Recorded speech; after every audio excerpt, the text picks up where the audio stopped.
Namaste and welcome to this channel dedicated to the exploration of spiritual wisdom and the study of self-knowledge. In this video, we will read out some passages from the spiritual memoir, The Heart of Everything, written by Kanchi. If you'd like to know more about the book, then check out the description down below. It has everything you need to know. And if you're new here, welcome to Tapas. One day, I felt a deep pain in me, a sort of big blob of misery. I was in pain, heartbroken, sad, and felt all the cliched anti-happiness emotions. This came from an event that traumatized me. It left me shaken and frozen, and I felt the world slip from under my feet. The pain was so intense that I didn't think I had the energy to experience it and deal with it. But the world is full of grace and benediction. Instead of succumbing to this pain, I had a moment of inspiration. I wanted to know where this pain came from. This pain didn't exist a moment before. How did this suddenly arise in me? I asked myself, where is this pain? Where is it coming from? What does it look like? What role does it want to play?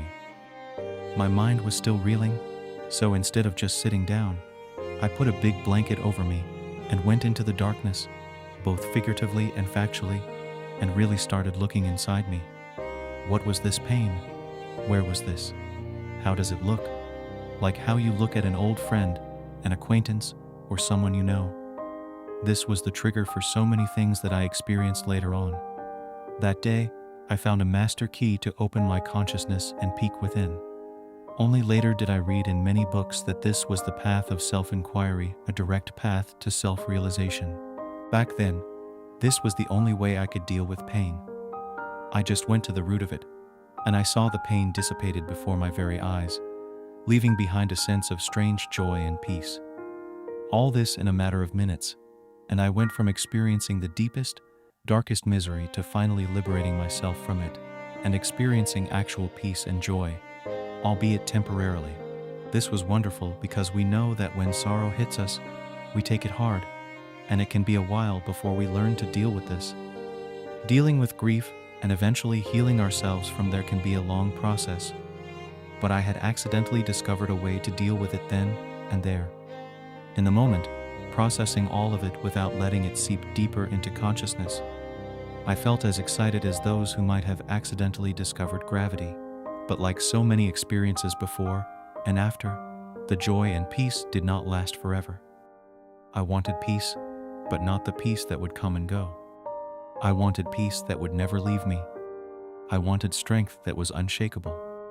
I was never the one for transient pleasures. I was greedy for more, for something less transient, something maybe even permanent. Without pain, our lives would be empty. This is not a pessimistic way of looking at things. Pain and misery in whatever its form, it is something we all just recognize and experience in our lives. This is an inevitable part of our lives and of our human experience. Only with pain can we grow, evolve, and heal. Without pain, we could never know the meaning of freedom, joy, and peace. Only suffering helps us understand what it means to not suffer. Don't misconstrue what I am trying to express. We should not go out there and seek pain, nor should we deny ourselves the reality that suffering exists. Buddha puts it beautifully. Suffering exists, but the good news is that there is a way to end suffering. No man can be forever happy in the body, and no man can suffer eternal pain. Both coexist as two sides of the same coin. Life is but a series of events of peace and joy with intermittent sufferings or vice versa, dependent on your attitude and life's course. I learned to move away from denial. Firstly, don't live in denial. If something is wrong with your life, with your own mindset, first accept it. We cannot deal with it. We cannot heal if we deny its very existence. Accept it. Then we move on to healing it. And healing just doesn't take place on the exterior. We have to get to the root of the problem. Deep within the roots, we shall find the cause, and only when you take away the cause do the effects cease. Suppose we paint all the leaves green. Will it help the tree? We must strengthen the roots. We must water the roots. And we must help the roots find fuel and sunlight for the tree to grow strong and unfettered. In the same way, to help ourselves. We must not do lip service and heed only affirmations. We ought to really go deep into our consciousness and find the root cause of our suffering. I wanted to do something about my life. I wasn't as afraid of death itself, but I feared being on my deathbed, reeling from regret, attachment, and guilt.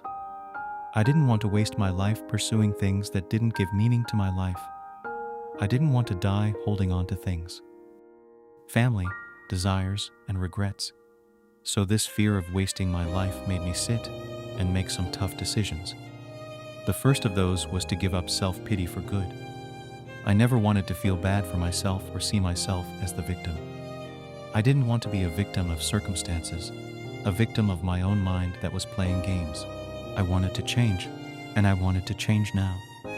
Immediately, whatever I wanted to change in my life, it had to happen now, not tomorrow, not later, not in the future, but it had to start now. My whole life was going to change, and I was triggering this change. I got up, packed my bags, and left. In my own little way, I gave up on the world that day.